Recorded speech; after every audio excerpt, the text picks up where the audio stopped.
What's up, guys? It's your homeboy, Cowboy Crunk, coming to you from the Big Mag Nasty. Go drop a little video today, just going over some stats and stuff like that from the first two games. Wanted to give some shout outs to some of the work those offensive linemen have been doing, man. Not that the shout out is going to get to them or anything, but as Cowboy fans, man, I got got to meet Zach Martin as well as Travis Frederick at the meet and greet a week ago, or actually about 10 days ago. And, mentioned, like I told you before in the other video, glad he's staying healthy, hope he can stay healthy and, be a father and husband and all those. But man, it's really made a difference in this offensive line. We're averaging fairly good carries on the ground, but Dak is not getting touched, guys. He has been sacked one time for 8 yards in the two games that we've had so far. So one sack for 8 yards. When last year, we had 56 sacks. Sacks were almost doubled from the two previous years without Zach Martin there, and excuse me, Travis Frederick there. So extremely different on the front end of the line there. Between the tackles, the run game seems to be better as well, but we really haven't broke out and had a really dynamic running game yet. We'll say with 56 sacks last year, that got put on the ground 56 times. When you have that happen, you got to count how many times he's hurried. When you have one sack in two games, that means he's got an outstanding pocket. He can step up. He can see the ball.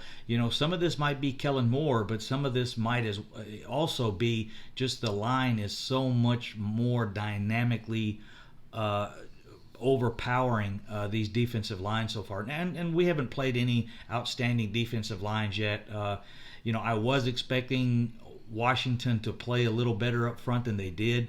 But like I said, they were missing Jonathan Allen, their all-pro tackle, and Payne was there, and he put it on Connor Williams a little bit.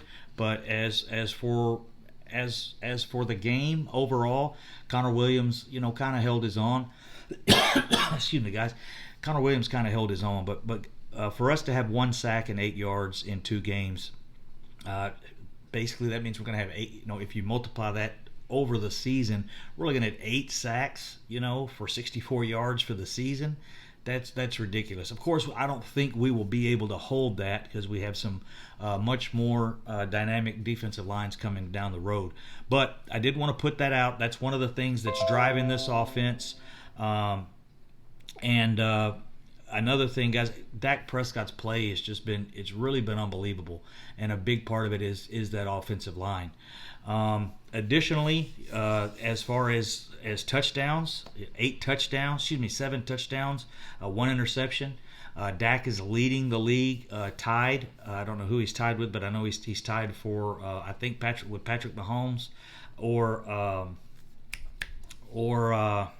goodness gracious, the Baltimore Ravens quarterback, the guy that I've been watching all damn season. I watched him all through college, and now his name has just slipped from my head. But both of those, I believe that's who he's tied with for first with touchdowns. So, and 7 touchdowns over 2 games, you multiply that times 8, you're looking at 56 touchdowns and 8 interceptions. Now, again, I don't think he'll hold that, but I do think Dak will go for over 40 touchdowns this year. And it's just the way the offense has changed, and we'll go back to the run game. We'll start pounding that. I'm sure we'll do that against the Miami Dolphins. They'll give Dak a little bit of a break. Hopefully we slide through this game like everyone is expecting. But we'll see. Any given Sunday, guys, we don't want to underestimate the Dolphins, but they look horrible this year. They're definitely looking at looks like to me possibly having the number 1 pick. Other than that, guys, Michael Gallup, we know he's down. We know Xavier Woods is down with an injury.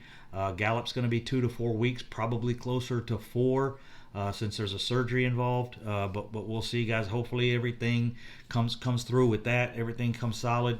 I will do a live stream later this week, probably tonight or tomorrow. Do that in the backyard. I got some new lights out there. We had the little birthday soiree or whatever party out there. It was actually pretty cool. A karaoke party. It was a good time.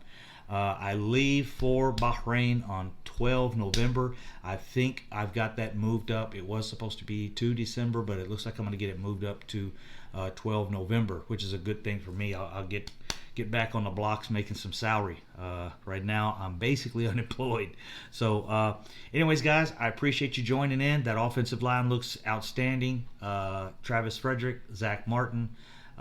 Travis Frederick coming back has made a huge difference. Tyron Smith is looking good. The offensive line overall is just looking outstanding. So we'll see, guys. If those guys can stay healthy, that actually gives us a little trade material later in the year, because right now we're carrying extra linemen, and part of that was due to Travis Frederick. Us making sure he was solid and he was 100%, and it looks like he's good to go. And if he can continue that, then we're carrying extra linemen, which could help us make a move for this safety thing. If we don't want to give up one of our current safeties, and we look to do something at safety, because I still think that's a weak point. As you guys know, Mika Fitzpatrick is gone to the Pittsburgh Steelers, I believe it was. I saw that earlier today. Also, on the situation with Eli Manning, the guy probably should have retired last year when they picked that quarterback. Unfortunately, he did not. If he sticks around very long, I think it hurts his situation on possibly going to the Hall of Fame. And I don't think he's a Hall of Fame quarterback. Yeah, I said Hall of Fame. A lot of people are saying he won two Super Bowls. I don't give a damn. You look at his statistics.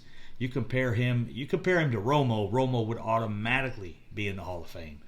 His statistics are nowhere near Tony Romo's as far as percentage, touchdowns to interceptions, and as his winning percentage. Tony Romo was a much better winner than Eli Manning ever thought of being. Eli Manning just happened to have some good defense, a good run game, and he got a couple Super Bowl rings. Don't think he was a big part of that, to me, at all.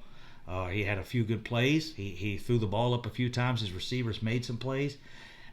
He didn't make them lose games that season. Obviously, in the playoffs, he took them through the playoffs and had a streak where he played well. But that, to me, that's not a Hall of Fame quarterback. Hall of Fame quarterback numbers or anything close to that. So, anyways, guys, that's it. I'm gonna wrap it up. We'll see how it goes this weekend in Miami. Not much to look at, but I will watch the games. I want to watch the games again. Maybe we'll do a live stream, watch and recap the game during the live stream, the game last week, or we'll watch the first game, the Giants, and recap that one on live stream. But take care, guys. Cowboy Crunk from Magnolia, Texas. Your war daddy, going back to the war zone, November 12th, baby.